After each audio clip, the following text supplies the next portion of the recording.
اللهم صل وسلم وبارك عليه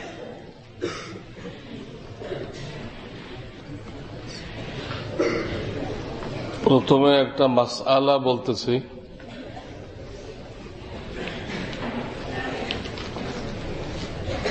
অনেকে এখানে নামাজ পড়ায়,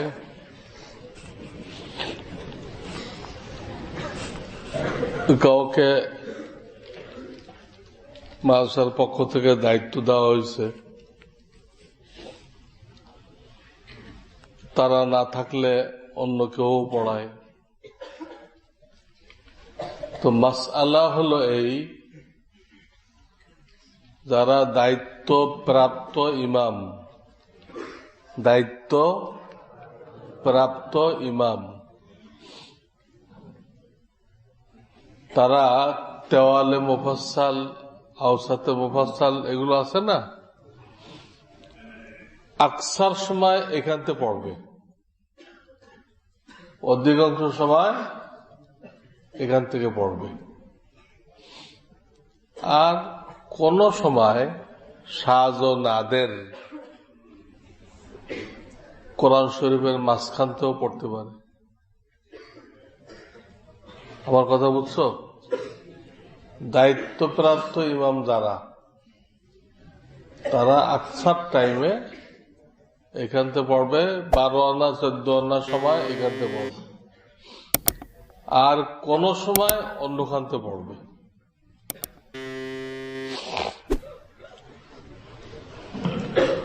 এদিক দিয়ে খালি কেন, আর এদিক দিয়ে দরজায় চলে গেছে কেন?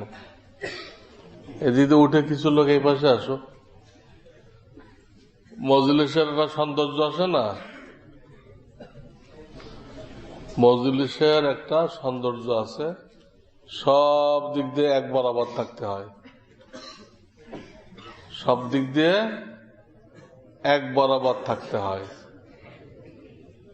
তা এসে দেখতে হয় যে মজলিস আমাকে কোথায় চায়, কাতার আমাকে কোথায় চায়। তুমি এখানে জায়গা পাইলে আল্লাহু আকবার, এটা কোন তরিকা না। চোখ কি জন্য? তাও বেবি ট্যাক্সির মতো একটা না, দুটা। কি জন্য? এদিক ওদিক তাকাও, তাকায় দেখো মজলিস তোমাকে কোন জায়গায় চাইতেছে, মজলিস তোমাকে কোন জায়গায় চাইতেছে, সেখানে দাঁড়াও, সেখানে বসো। এইলো নিয়ম। আন্ধাধুন এক জায়গায় দাঁড়াই গেলা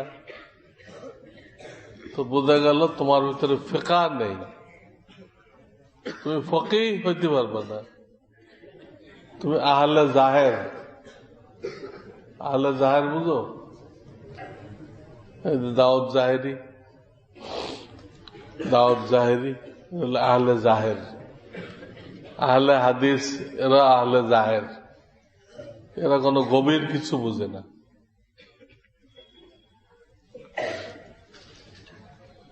জুমলায় মুতারাজা চলে আসছি আমি, আসলে অন্য কিছু বলতেছিলাম, মাঝখান থেকে কোথায় চলে আসছি? জুমলায় মুতারাজা, যে তুমি কোথায় বসবা, কাতারে কোথায় দাঁড়াইবা, তোমাকে খেয়াল করে ওইভাবে বসতে হবে। তাতে এক রাকাত মিস গেলে যাবে, রাকাত মিস গেলে যাবে। শরিয়াতে ওর থেকে জরুরি হলো তোমাকে কাতার যে জায়গায় চাইতেছে মাসআলা অনুযায়ী ওই জায়গায় দাঁড়াও। এটা আমাদের মাযহাবে সুন্নত, হাম্বলি মাযহাবে ফরজ। আমাদের মাযহাবে সুন্নত আর হাম্বলি মাযহাবে ফরজ। আন্ধাধুন একখানে দাঁড়াইলে তার নামাজই হবে না। তো মাসআলা বলতেছিলাম, যারা দায়িত্বপ্রাপ্ত ইমাম, এরা আকসার ও বেশতর, তেওয়ালে মুফাসসাল, আওসাতে মুফাসসাল এগুলো পড়বে, কেসারে মুফাসসাল, যে ওয়াক্তে যে কেরাত আছে।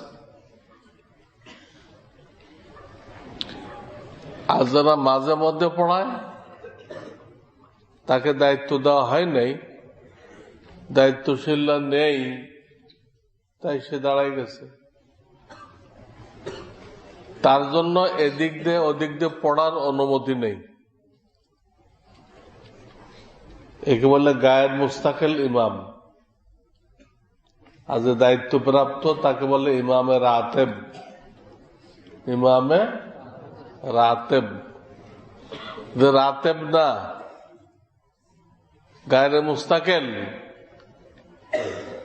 সে তেওয়ালে মুফাসসাল আছে না, আওসাতে মুফাসসাল, কিসারে মুফাসসাল, এখানতে পড়তে সে বাধ্য। তার জন্য মাঝখানতে পড়ার অনুমতি নেই। মসলা বুঝে আসছে? তো অনেকে নামাজ পড়ায়, যার যেখানতে মনে চায় এখান আরম্ভ করে দেয়, কিন্তু সে খেয়াল করেন না আমি কি ইমাম, আমার মসলা কি, আমি কি ইমামে রাতেব না গায়ের রাতেব? গায়ের রাতেব বলে আমি মাঝখানতে পড়তে পারবো না। যেটা শরীয়ত বলছে ওটাই।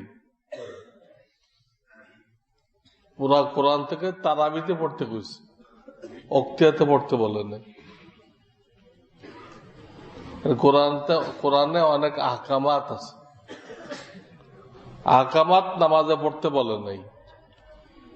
নামাজে পড়তে বলছে নসিহাত, আর নসিহাত হলো এই তেওয়ালে মুফাসসাল, আওসাতে মুফাসসাল, এগুলো কি নসিহাত। নামাজে নসিহাত থেকে পড়তে কইছে, আহকাম পড়তে পারলে নাই। ইনফিরু খিফাফা ওয়া সিকালা, এই আহকাম পড়তে বলেন নাই। বুঝছো? ওটা তো বয়ান যখন হয় তখন হবে ওটা। এই মশলা তোমাদের বুঝে আসছে? আমল করো। আকসার লোক আমল করে না, তো বোঝা যায় না কোন নামাজ পড়তেছে। এখানে গেলাম, মাগরিব পড়লাম, তো সূরা দাহার পড়তেছে, সূরা তাও পুরাটা পড়লো। আমি বুঝতে পারলাম না দেখি মাগরিব পড়লাম না ফজর পড়লাম, কি নামাজ পড়লাম। মোটা এক ইমাম পুরা দাহার পড়লো। কথা বুঝছো?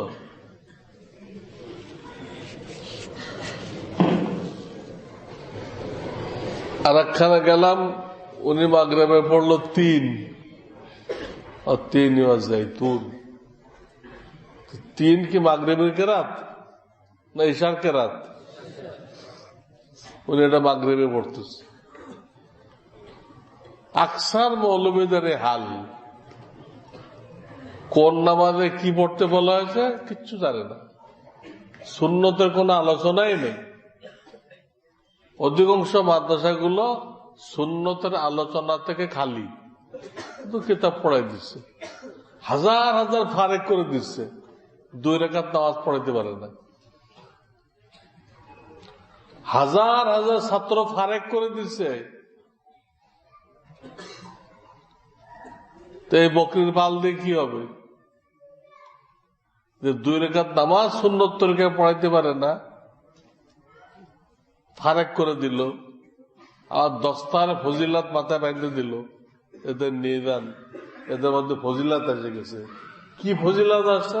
তার 2 রাকাত নামাজ পড়ানোর যোগ্যতা নেই, তার মধ্যে কি ফজিলাত আছে? এবং সালানা পরীক্ষায় তাকে নিগরানি করা হলো, কি ফজিলাত আছে? সালানা পরীক্ষায় যাদেরকে নিগরানি করা হলো যে নকল করতে পারে,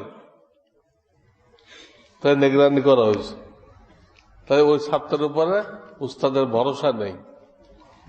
উস্তাদের কি নেই? ভরসা নেই। তা নিগরানি করলো কেন?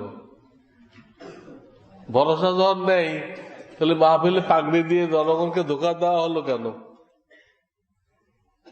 উস্তাদের ভরসা নেই, আর পাগড়ি দিয়ে পাবলিককে বুঝাই দিছে এই ছাত্রের উপরে আমাদের পুরো ভরসা আছে, এটা নিয়ে যান, একে দিয়ে আপনারা দিনের সেবা নিতে পারবেন, এসব আমানতদার। আমানতদারে তুমি নিগরানি করলে কেন? আমানতদারের নিগরানি করা লাগে? হ্যাঁ, এই জন্য হারদুইতে আমার শায়েখের দরবারে কোনো নিগরানি নেই। হারদুইতে কোনো নিগরানি নেই। সব ছাত্র কামরায় বসে পরীক্ষা দেয়। হ্যাঁ, যে টেবিলে লিখতেছে ওই টেবিলে ওই কিতাবও আছে, ওর সরাও আছে। যে টেবিলে সে উত্তর লিখতেছে ওই টেবিলে ওই কিতাবও আছে, ওর সরাও আছে। কোনো নিগরান নেই, কোনো হল নেই। হযরত খালি বললেন যে দেখো তোমার দাস থেকে লিখবা এটা জান্নাতের রাস্তা, আর কিতাব দেখবা এটা জাহান্নামের রাস্তা। এটুকু বলে দিছে। এটাও বলে দিতে যে তোমরা মাদ্রাসা এসে যে জাহান্নামের রাস্তায় চলবা তাকে আমরা রাখবো না। আমরা মাদ্রাসা বানাইছি কোন কিসের জন্য? জান্নাতের রাস্তায় চলার জন্য। হ্যাঁ, মান সালাকা তরিকাই ইয়ালতামিসু ফীহি ইলমান সাহহালাল্লাহু লাহু বিহি তরিকান ইলাল জান্নাহ। এটুক বলে রাখছে যে তোমার দাস থেকে লিখবা এটা জান্নাতের রাস্তা, কিতাব দেখবা জাহান্নামের রাস্তা, আর জাহান্নামের রাস্তা যে চলবা সে মাদ্রাসায় থাকতে পারবে না। এ কয়ে দিচ্ছে, আর কোন নিগরান নেই। কোন ছাত্র কিতাব দেখতেছে না, কোন রেকর্ড নেই। যদি কেউ দেখেও অলাও ফারজান ধরে নিলাম, তো ওটা কিন্তু হযরতের কাছে রিপোর্ট চলে যেত। রুমে তো সে একা না, আরো ছাত্র আছে না, সেটা কিতাব খুলে দেখবে, অন্য ছাত্র দেখবে না? হ্যাঁ, তারা রিপোর্ট দেবে না? ও কিতাব খুলে দেখছিল, ও তো বহিষ্কার হয়ে যাবে। কোন হল নেই, কোন নিগরান নেই, পরীক্ষা হচ্ছে। কিন্তু আমরা তোমাদেরকে বিশ্বাস করতে পারি না, নিগরানি করি, আর জনগণকে বলি আমরা এদেরকে বিশ্বাস করি, এরা আমানতদার, আমরা পাকড়ি দিয়ে দিলাম, আপনারা লয়ে দেন। এরা খুব আমানতদার। এত আমানতদার তো তুমি পাহারা দিছো কেন? ও চুরি করে কিনা পাহারা দিছো কেন? এত বিশ্বাস যদি থাকে তোমার। এখন সরকার স্বীকৃতি দিয়ে আরো বিপদে ফেলছে। আগে তো স্বীকৃতি ছিল না, আর স্বীকৃতি দিছে, আর অনেকে ভালো নাম্বারের লোভে গলত রাস্তায় চলে যায়। এটা একটা বহুত খারাপ খারাপ জিনিস। আল্লাহ আমাদেরকে হেফাজত করছে। আমাদের সময় কোনো স্বীকৃতি ছিল না, কেউ গলত রাস্তা যায় নাই। ফিতনা তোমাদের উপরে কায়েম হয়েছে। তোমাদের ভাগ্য খারাপ, তোমাদের উপরে ফিতনা নাযিল হয়েছে। স্বীকৃতি একটা ফিতনা, ফিতনা তোমাদের উপর কি হয়েছে? নাযিল হয়েছে। আর যে ফিতনার মধ্যে পড়বা এ ধ্বংস হয়ে যাবে। তাহলে আসল যে মশলা বলতে চাইছিলাম, বুঝে আসছে মশলা?